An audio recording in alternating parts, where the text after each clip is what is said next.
Good morning. Good morning. Good morning, everyone. Welcome. Welcome to this week's Duchenne Method live stream class. This is a time when I attempt to demystify the mind-body connection for you to achieve optimal health, and so that you might use these tools in your own life. Every week we come here together, we join together, and we engage with one another. We acknowledge one another. We support one another in this circle of creation. I like to call it the circle of creation. And we get to exchange. We go back and forth about your thoughts, your insights, depending on the theme or the topic that I'm bringing up. And also, I'm asking you to give me feedback on the topics that you also want to hear. So good morning. Hi, everyone. Nice to see you. Hello. Sabi is in the house. If you are here for the first time, I welcome you. And you can say good morning in the chat if you want to be known. If you want me to say hi, hello back, please do join us. Oh, hey, good morning. Sophia and Pranjal are here. And I think that you are in India. Is that true, Sophia? I think that right now you are visiting your in-laws in India. How incredible is that? I'm so grateful that you're here. Thank you for being here. So today we are diving into a really great, interesting topic that I hope will be helpful and useful to you. Hi there. Good morning. Welcome. Come on in, everyone. I always give a little bit of a minute or two at the beginning so that people can come in. Yeah, you are in India. Oh, great. Savi is here with her mom. Hi. Good morning, Mom. Welcome. Welcome to our live. This is wonderful to have you with us on this call. So we have Marseille in the house. We have India in the house. We have New York in the house. We have extended parts of New York in the house. So welcome. I'm so glad that you are here. So I'm going to dive right in today. This is a very interesting topic, the Brokenheart Syndrome, that I wanted to share with you, to offer some insight, and also to welcome your questions if you might have ever experienced that type of syndrome yourself, but also for our loved ones. So the technical term that we're using today is broken heart syndrome, is known as Takotsubo Cardiomyopathy. And what is Takotsubo Cardiomyopathy? Well, in fact, it is a sudden and acute form of heart failure. It's when you start to have palpitations, shortness of breath in your heart. But it's not a heart attack. It resembles the sensations, the symptoms of a heart attack, but it's not a heart attack. What happens?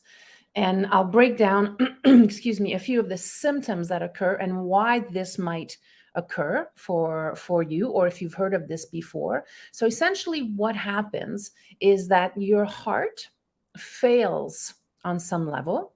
And what you're going to feel in your body are movement abnormalities. So the heart can tremor, it can move or beat really quickly, irregularly. That's what happens. That's what the sensation is in the body. And essentially what it is, it's the ballooning of the left ventricle of your heart. So it's important to know what it feels like to start with. Hi, good morning, everyone. Hi, if you want to say hello in the comments, please do. Please do. It's wonderful to have you here this morning. So we're talking about Takotsubo Cardiomyopathy, which is something that might feel like we are having a heart attack, but it's not a heart attack, right? So I just described it. It's the ballooning of the left ventricle in the body. So, what I wanted to share also is that this condition occurs mostly from acute emotional pain, a sudden loss in your life. It can also be related to some environmental disaster, earthquakes, big environmental changes around you, anything that deeply shocks the system can create this sensation of broken heart syndrome. And why do we call it the broken heart syndrome? It's because it literally feels like your heart is breaking. And for many of us, we have experienced heartbreak in our life. It can happen in a rupture of a love relationship. It can happen during divorce. It can happen certainly when there is a loss of a child, an unexpected loss of a child or a family member. All of these can bring about this sensation. And at first, we're not sure what it is because we think it's a heart attack. But it's not a heart attack. It's really important to know this. And also for you to know about this should you experience these symptoms. And I just want to take a moment here and say that if you come from an environment where there was a lot of trauma, depending on where you were brought up, the environment in which you were brought up, the type of language that was used in your household, if you had very strict and severe parents, if you felt growing up that you were not acknowledged, that you might have been minimized or pushed aside, that in itself might not create the condition of Takotsubo cardiopathy, cardiomyopathy. However, these are the beginnings of experiences that we have in our lives that can amount to that type of stress later on in life. Does that make sense? So let me know if you're following with me right now. Just put a 1 in the comments so I know that we're tracking together. Thank you. Okay, so movement abnormalities and ballooning of the left ventricle. Now, this condition can be fatal. Most of the time, someone can repair or feel better. They usually say 1 to 4 weeks is what is known from medical environments. And there's no real cure for it. This is what we know. So what I want to do next is I want to share. Good morning, Stacy. Thank you for being here. Thank you for responding. I want to show you a picture, okay, so that you get a sense of what this looks like. So bear with me one moment here. So let's start with this picture. And pay attention here. I'm going to remove my camera. Okay, cool. So can everybody see this? Please let me know in the chat that you are able to see. Just give me a yes that you can see this. So broken heart syndrome, we're going to, let me know if you can see it, you guys. Give me a yes or a heads up in the comments. I just want to make sure that everyone can see this. Nelson, maybe you can let me know also if you can see this image. Yes, awesome, Sophia. Thank you so much, love. Okay, so broken heart syndrome. Takotsubo Cardiomyopathy. Okay, thank you, Nelson. Appreciate it. So we're looking at this picture. You're going to see on the left side a picture of a healthy heart. A healthy heart on the left side. And then on the right side, we're looking at the broken heart syndrome. So notice specifically what your healthy heart looks like. And you can see there on the left side, right? That the heart, this part, I don't know if you can see my cursor, but this is the heart, right? And you can see that it is in the shape of a heart, isn't it? And now, if you look at the right picture on the right side, so they have these kind of little strings that are going around the top and at the bottom. So we can see here what they're saying in the pictures. There are forceful contractions with inward narrowing. Inward narrowing. So you can see where the heart is being cinched in a way. It's being pulled from its center. And then conversely, at the bottom of the heart, in the right picture, you start to see the widening of the bottom part of your heart. So I just want you to take a picture of this in your mind for now, because I'm going to show you another picture, and then you can see why they call it the Takotsubo syndrome, because the Takotsubo is literally a vase, and I'm going to show you the next picture so that you can see what I'm talking about here. So here's the next. Let me hide this. Let me show you this. Okay, cool. So this is the next picture of the Brokenheart Syndrome. So you can see the Takotsubo, it's actually an octopus trap, right? This vase that you're looking at is a Japanese vase. It is used to capture octopus, and they relate it to what happens to your heart when this syndrome occurs in your body. So this picture on the left side, again, you can see the normal heart. You see the two ventricles, those two pieces that are extending in the heart pouch right here. And then on the right side, you have your heart is here. Now you see that the left ventricle changes shape that looks ish like the Takotsubo octopus trap here. So this is why they related this way. But you see how the right ventricle maintains its integrity, but it's really the left ventricle that changes shape. And it kind of looks like that octopus trap. So essentially what happens is that it gets cinched. It's like if you look at the vase right here at the top, you have this cord that is pulling, or that is holding, that is part of the vase at the top. So imagine if that cord was being pulled, it was around your heart and it was being pulled. Well, what's going to happen is you're going to have a lack of blood flow, obviously. And what can happen, one of the symptoms when you are going through a broken heart attack or the Takotsubo cardiomyopathy, is that you can easily faint because there is a lack of blood flow moving through your body.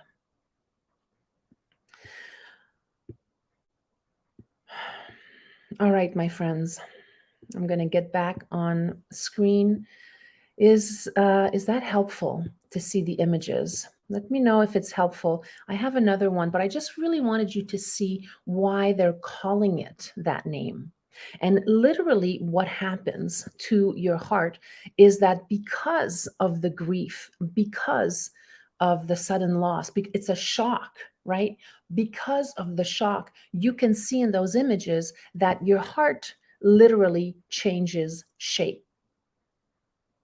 So by in so happening, if your heart is changing shape and it's being constricted right at the center there, where it's narrowing, and then the left ventricle, based on the fact that it's narrowing on the top, expands. It's a ballooning effect that expands. Well, you can understand why there's an irregularity in your physiology, right? In your system. Awesome. Thank you, Sabi, for the feedback. Good. So now, why did I want to talk about this? Well, you know that I'm all about the mind-body relationship, the mind-body connection. And we hear all the time that these types of conditions are caused by stress, by shock. And we know this. This is not new information. Maybe the Takotsubo cardiomyopathy, broken heart syndrome is the first time you hear it in this way. However, you've heard many times that stress is the number one cause for things going wrong in your body. Stress is the killer, essentially. And the reason I want to bring it up today is because we all have the opportunity and a chance to start to self-heal, to start to be really honest with ourselves, with what is not working, with what's not jiving in our lives. There are some areas where we might be able to bring more alignment and calm and peace in our lives. The thing with human beings, though, and let me know if you can resonate with this, is that we know it, but we don't always take action. We don't always take action on it. Okay. Hello from we have my sister-in-law is chiming in from Kenya. My sister-in-law and my brother are in Kenya doing an incredible tour of this part of the African continent. They are on an amazing trip. I'm so honored that you're here. Bon matin, Christiane, ici à New York, c'est le matin. Bon matin, salut Gérald, bienvenue. That's wonderful. So we have Kenya, India, France, New York. We have Quebec in the house. Thank you for being here.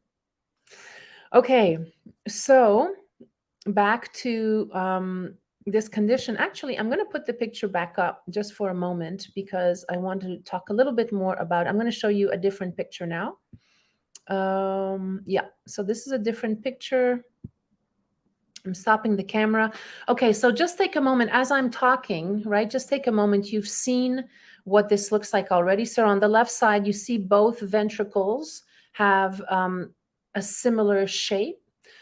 And then you can see on the right side, the Takotsubo Cardiomyopathy, what happens, you can see how they show here. I mean, this is an illustration clearly, but you can see how this really looks like the vase, doesn't it?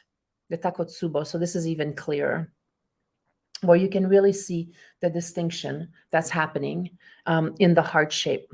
So I'm just going to leave it up for a moment so that you can read it. You can look at it while I give you a little bit more information. So we know now that it's a ballooning of the lower part of the left ventricle of the heart.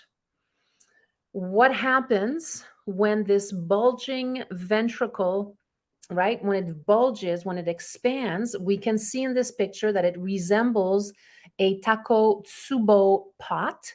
And those pots are used by Japanese fishermen to trap octopuses. That's the name they gave it because that's what they noticed the heart shapes into. And another name for this, for your information, is apical ballooning syndrome. Apical ballooning syndrome, because that left ventricle actually starts to balloon out. Now, symptoms associated with this, sudden sharp chest pain. This is the most common one. This is why people think that they're having a heart attack, because there is a sudden sharp chest pain. There is shortness of breath, excuse me. That's the symptoms, right? Shortness of breath. You're having a hard time breathing, and also fainting. Fainting can occur when this happens. Okay, I'm going to remove the picture. Come back to me.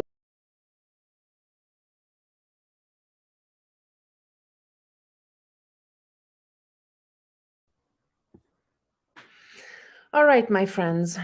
So here we go. What we're saying is this condition is caused by stress. Yes, everything is caused by stress. Specifically, this is called the Brokenheart Syndrome because it's a very specific type of stress. You feel like your heart has been broken. What makes us feel like our hearts have been broken in our lives? Well, we talked about it. Sudden loss, the death of someone that you love in your life. ruptures in marriages and relationships, excuse me, significant environmental changes such as earthquakes, such as, of course, this can be promoted from being in a warfare environment. It's a very specific type of condition that brings this up. What are the stressors that are associated with Takotsubo cardiomyopathy? Well, what happens physiologically is that there's going to be a sudden drop in blood pressure. Serious illness, surgery, or a medical procedure, right? When you know you're going to go into a medical procedure, might become the reason why you develop this condition. Stressors also involve severe pain. If you're experiencing severe pain in your body, additional stressors can come from domestic violence. The environment in which you live is super important. And I want to just put a little bit of a parenthesis here. Domestic violence, of course, is brutal. And also, there are more subtle forms of domestic violence. Sometimes it can be emotional abuse, language that is used to minimize others in a certain way.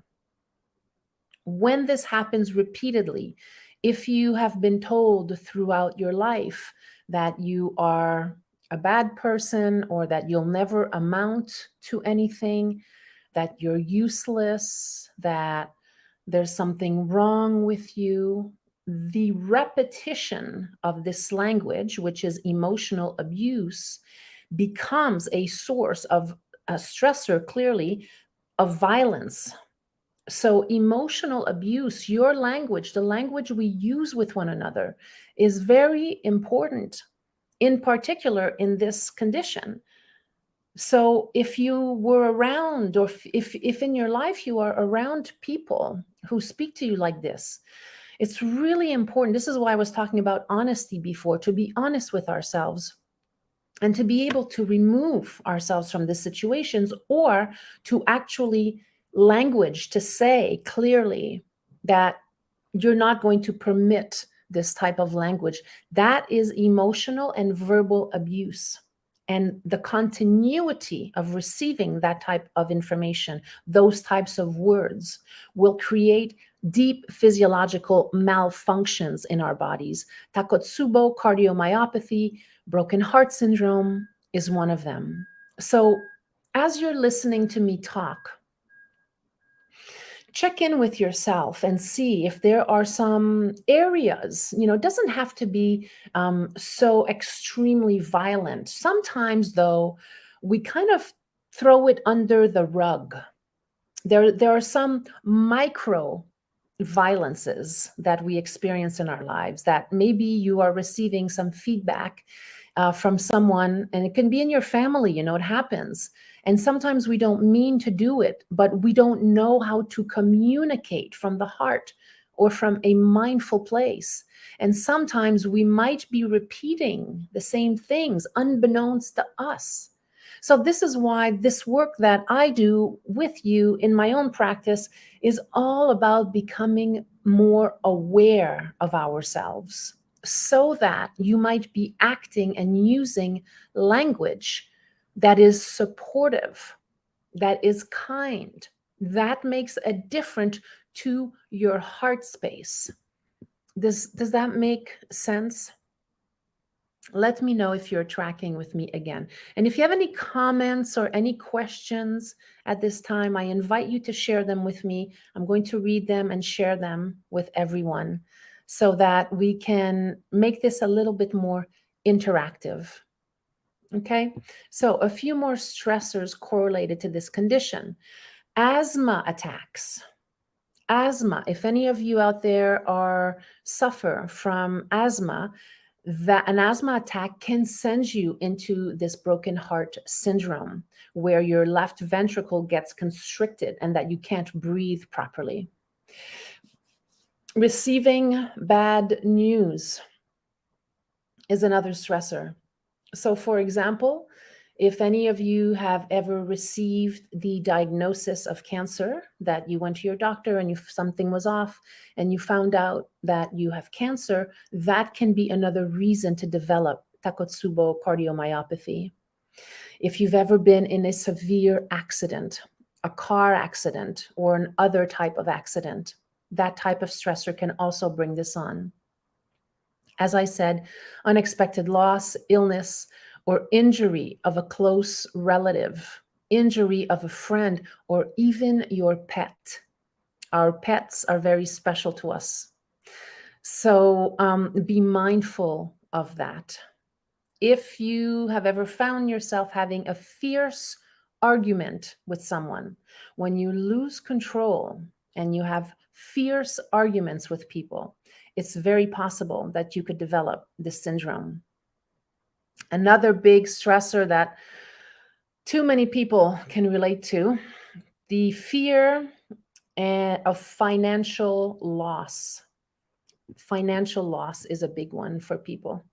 People go into very severe cases of physiological breakdown with financial loss. So it's really important that if in your life you are someone who worries about money all the time, you'll never have enough money. There's not enough money. Money is a bad thing.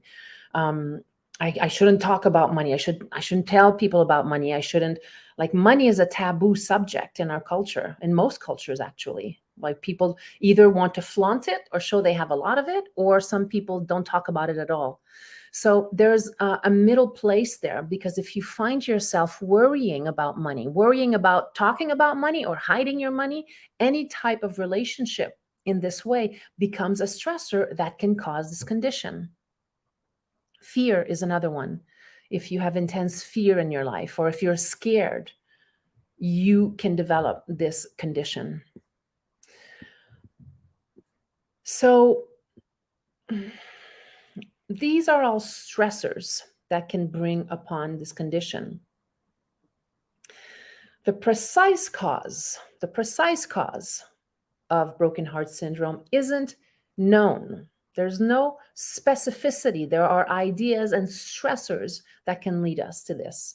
However, based on research that I've done, experts say that surging stress hormones, for example, adrenaline, if there's too much adrenaline, an input, a shock of adrenaline in your body, it can stun the heart. So imagine stunning, when you're so shocked, you're so stunned. I can only think of one of those zappers. If you have a zapper, and they kind of have those for, I think, protection, or police can carry those around. I think they zap you. That can cause your heart to go into this condition.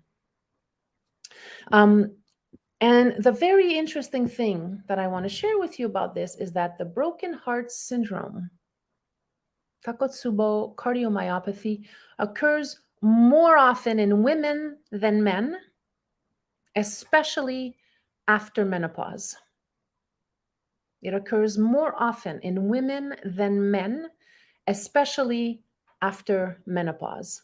So I want to take a moment here and ask you, hey, welcome, Elise. Delighted that you're here. Welcome, welcome. All right, friends. So I just said that Takotsubo cardiomyopathy occurs more often in women, especially after menopause. So there are some women on this call today. I'm just wondering if any of you might have some insight as to why this might be. Now, there's no specific reason that I found through my research why this would happen to women. There is a link, a relationship to the hormone estrogen, deep loss of estrogen in the hormonal system. Estrogen is also related to sex hormones. Sex hormones are also involved in the group of hormones that estrogen carry. And so I'm just wondering if any of you might have some insight as to why. Yes, estrogen downgrade. Yes, stress. Totally, Stephanie. Welcome, honey. Nice to see you. Yes, of course, stress. But specifically, we're talking about women. What happens to women, my friends? What happens to women during menopause? If any of you have had menopause, I have, right? I have gone through menopause. I was pretty fortunate that it's not so severe, but perimenopause, menopause, yeah, exactly. Right. But why? Why would women have broken heart syndrome more than men, especially after menopause? Yes, loss of estrogen, correct. Thinning of membranes, correct. But what else happens to women when we're going through menopause? What happens to us? What happens to women? Your women friends who are in their 40s, mid 40s, 50s. What happens to the image, to the relationship of women? How are we supposed to be as women forever? What does society expect women to maintain, look like, be like? What are the stressors? Yes, loss of relationships, of course. Yes, Stephanie. I don't know if you just came on, but absolutely correct. I mentioned this at the beginning of the call. Of course, loss of relationships, right? But specifically in relationship to menopause, in addition to this loss of estrogen, of the sex hormones in the body, all kinds of physical affectations occur to women. First of all, once yeah, thank you, Elise. We become invisible when we are no longer sexually objectified. Yeah, women, as we get older, a lot of the time, what happens is that, well, our like everyone else, our bodies change, right? Menopause incurs a little bit of this midsection fat that so many women try to get rid of. I deal with this all the time in my practice. Women in their 50s, late 40s, 50s, they stop feeling beautiful. They stop feeling sexy because this is what is projected in the world out there. So all of a sudden, not only is it related to the sexual objectification, which is absolutely correct, but you are no longer desired. We have gone past these years of being desirable, being sexy, being able to procreate. That's another piece of it, that we can actually reproduce other humans. And when we go through menopause, for some women, and I've worked with many menopausal women, it is devastating. They get skin rashes. Of course, there's the loss of sleep. Of course, there's the increase of weight, but the moods are severe. Women can go through extreme mood swings, not knowing, a sense of loss, a sense of not being here, a little bit like actually long COVID, I would say. A lot of my patients and clients who are still dealing with COVID, long COVID, there are these similar situations rather, that occur for them. So this relationship, yeah, mama grief for Stephanie. Mama grief. Mama grief. Do you mean missing your mother or just not having been a mother?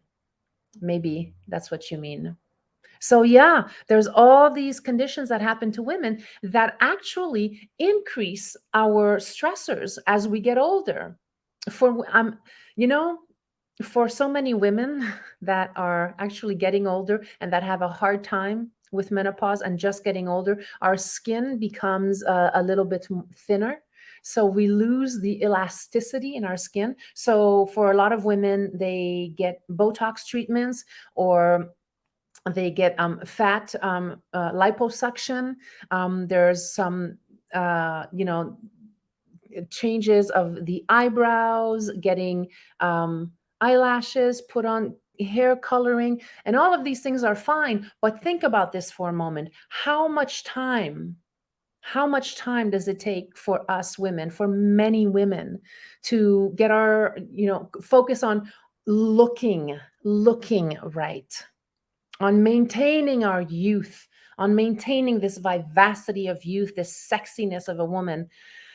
It's intense. And now I can share it because now I'm in that age range, right? And so my personal focus, my personal commitment in my life is to is my workout regime, is movement, right? I'm very dedicated because for me that has been the most effective. Clearly I am aging. There's no question about it. However, movement, lifting weights, going to moving with a lot of energy actually increases my vitality so that I don't focus so much on what I'm losing, even though that's occurring as well. It's a real mindset shift in terms of being able to move forward in our lives healthily. And yes, I do believe we need to keep blinders on so that we're not continuously affected and bombarded by the image of how women should look or be seen. And it's hard. Menopause is hard. If you haven't gone through it yet, it's not hard for everyone, but for a lot of women. So, some comments. I mean, never having been a mom. Right, Stephanie, got that. Sabi, it puts a lot of pressure on the shoulders of the women after menopause. Exactly. So, interestingly enough, broken heart syndrome is happens more frequently to women after menopause. What an interesting correlation, don't you think? Okay, that's my piece on the on menopause and why there's no real scientific hard evidence of why, but yes, loss of estrogen is one, and also what women go through after menopause in terms of um, their capacity, their energy level. You know, there's also a lot of fogginess of the brain that occurs. The aging process, a lot of the time, is doubled. There's a double down during these menopausal years. Okay, so what I would like to invite you into, we have a little bit of time here. I want to invite you into just a couple of exercises to help you deal with stressors in life. And these are very simple exercises that you can do on your own. But this continual personal care of managing your nervous system, I've been talking a lot about it. I've talked about the fascial system, the interrelationship of your fascial and cellular system. And we're always going to come back to the beginning. We're always going to come back to the foundation and source of what can help us stay healthy and prevent broken heart syndrome, especially for us ladies as we age. A few weeks ago, or maybe a few months ago, I suggested for everyone to get the book Breathe, so that you might explore a little bit more about the benefits of breathing in order to regulate your nervous system. This is still quite important and effective in relationship to this condition, broken heart syndrome. So every single day, if you could take a few moments to do a very specific breathing exercise, and we'll do it together right now. So if you need to clean out your nose, if you need a Kleenex, we're going to do some breathing exercise. And maybe for some of you, you've done this before, but I just want to emphasize it here so that we can start to use these tools to calm and regulate our nervous systems whenever you are feeling stressed out. If you feel impatient, if you feel scared, if you have worry in your life, please consider doing these very simple exercises to regulate your nervous system. This can make the difference between you getting yourself centered and aligned and calm down, or going off the deep end and potentially stressing your system into a condition like broken heart syndrome. Okay? So let's try this together. The first exercise we're going to do, make sure your nose is clean. We are going to do alternate nostril breathing. Now, for most of you here, I think that most of you know about this. It's called Nadi Shodhana. Nadi Shodhana. It's a common exercise used in yoga. I did not know that it was called Nadi Shodhana. I found that out. So in this technique, what we're going to do is we're going to inhale through one nostril and exhale through the other nostril. So we're going to use our fingers, okay? So please focus for a little bit. We're going to sit nice and tall, or if you're standing, even better. Sit nice and tall. Relax your shoulders. And we're going to use the right thumb on the right nostril, okay? And we're going to inhale through the left nostril. So block your right nostril and inhale through the left nostril.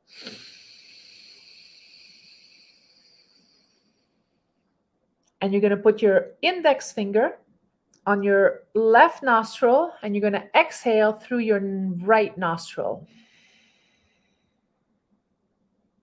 Again, thumb on your left nostril, inhale through your, thumb on your right nostril, inhale through your left nostril.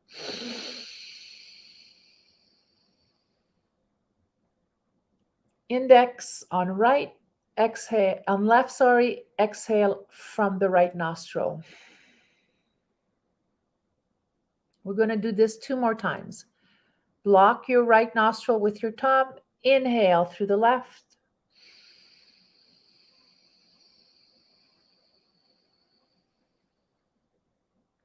Index on your left, release the right, exhale through the right nostril. One more time, thumb on your right nostril, breathe in through your left.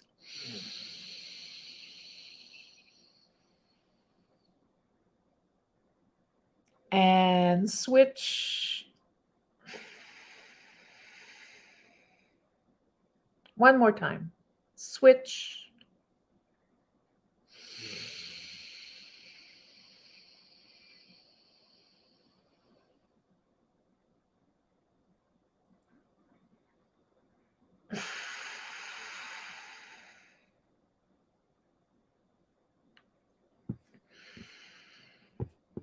And just take a moment, just doing it a few times. You can do it a few more times if you want. Should have already brought a sense of calmness. Give me some feedback, please, if you were able to do it and if you feel a little bit calmer right now. I do. I feel myself more grounded. I feel more present. And usually you would do this exercise for up to 5 minutes in the morning, in the afternoon, whenever you feel a stressor coming on. Great.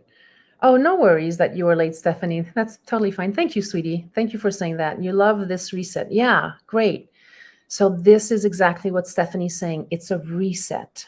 Okay. So it's very, very simple, but for moments of your life when you're feeling off balance, when you're feeling scared, when you're feeling worried, when you're afraid to have a difficult conversation with someone, very simple exercise to bring yourself centered and calm. Sabi says, it gives me the wish to sleep after doing this exercise. You feel relaxed. Awesome. Sabi, is your mom doing the exercise with us? I hope so. Elise says calm, right? So very, very simple exercise to bring yourself into center, especially before you need to have a conversation that might be difficult to have. Set yourself up for success with your communication. Don't allow yourself to go into communication when you're feeling mad or angry with someone. Bring yourself to calm first. Do yourself a favor and the other person a favor. This is what we're doing here. We're raising our level of consciousness. We're becoming more aware human beings. We're using these simple tools to regulate our nervous system so that we don't go into severe conditions like a broken heart syndrome or even a heart attack. Okay? My mom did the exercise too. She feels good. Awesome. My mom says you have a beautiful smile. Thank you. That's very sweet. Thank you, Mom. I appreciate that. Okay, one more exercise together. We've done this before. We're going to do it again right now. So let's do a reset together when it comes to bringing regulation in your nervous system.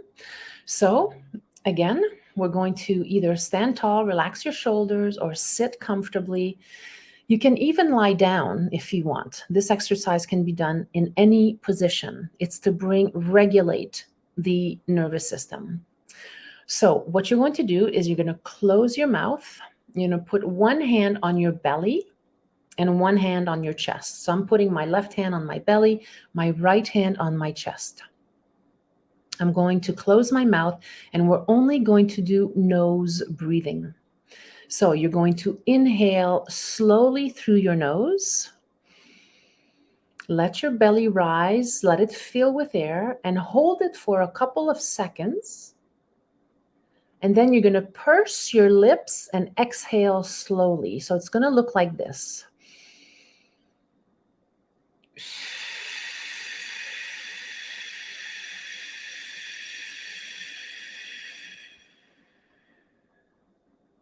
Close the mouth, inhale through the nose.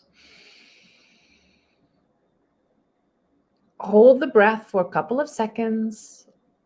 Purse your lips to exhale.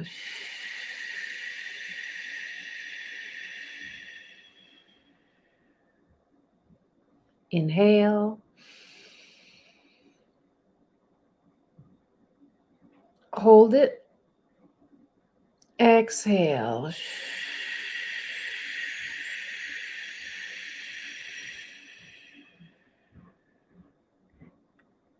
Inhale, close your mouth.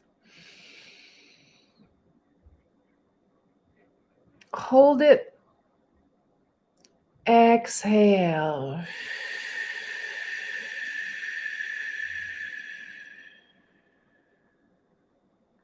One more time. Close your mouth. Deep inhalation through the nose. Really inhale the belly. Really inhale. Build up air in your diaphragm. Take a big, big inhale through nose. Now hold it there for a couple of seconds. Purse your lips and exhale all the air out.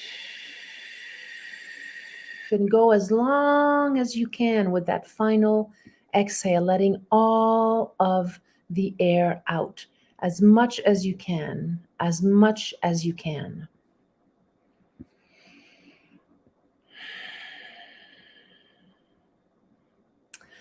The nasal breathing, the pursing of the lips, it actually helps to oxygenate your blood, and it requires more focus for you to exhale through pursed lips.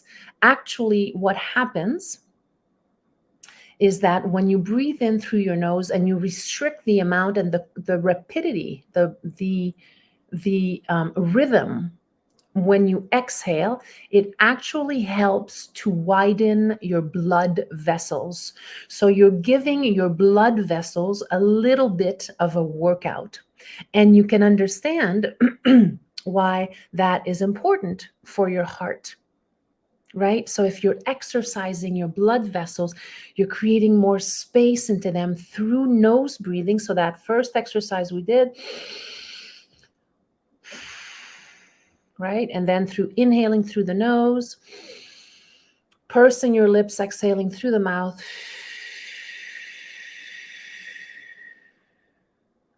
Okay.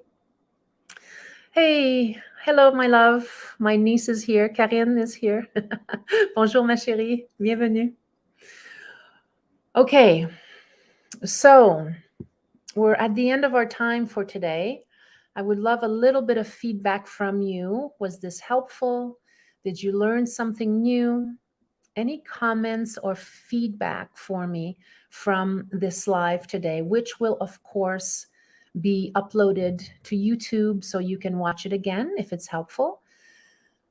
I just want to make sure that you are clear with the exercises and that you know that they're at your disposition. Very simple exercises. And if you feel like your heart is broken, if you're going through a rough time in your life, please remember to be kind to yourself. Be kind to yourself. Practice kindness. Be patient for yourself, to yourself, with yourself. I was telling one of my clients recently, give yourself a pass. If things are hard, if you feel anxious, if you don't know how to handle a certain situation, practice kindness, forgiveness for yourself, and also give yourself a pass. Don't be so hard on yourself. So many of us, we're so hard on ourselves. We expect so much. We always think that we should be doing more or have more or be more. I want to encourage you to be grateful for the life you have right now. Be grateful for how far you've come. Be grateful for what you have in this moment without having this expectation or desire for more. You know, every day we do the best that we can. And this practice of kindness softens us. It opens up our hearts. It connects us to nature. It connects us to one another. Sabi says, thank you so much from my mom and me. She told me that we should teach this type of breathing to dad too.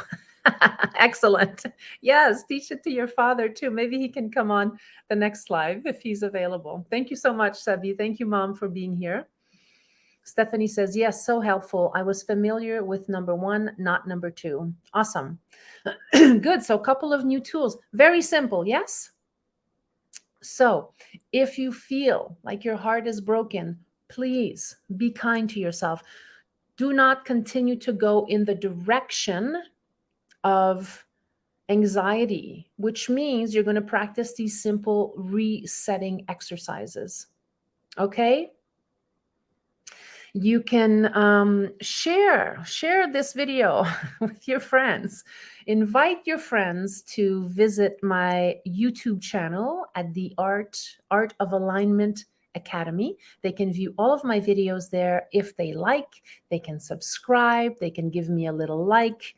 I am really working on increasing my level of subscribers so I can share this information far and wide. And please feel free to share. It's super helpful to me, and I really appreciate you doing that. As usual, we will be back next Monday. I'm going to have another class about the heart next week. This February was a lot around the heart. So next week, we're going to have one more class around the heart, its functioning, and it's a little bit of a surprise. So join me next Monday. And then in March, we move into Women's Month. So March will be specifically focused around women, women's conditions, anything that has to do with the integration of wellness, mind-body alignment, fascial health. I'm really going to go into it a little bit deeper in March for Women's Month. But next week, one more class on and about the heart. If you have any questions, suggestions, something that you'd like to hear me teach or speak about, please share it with me.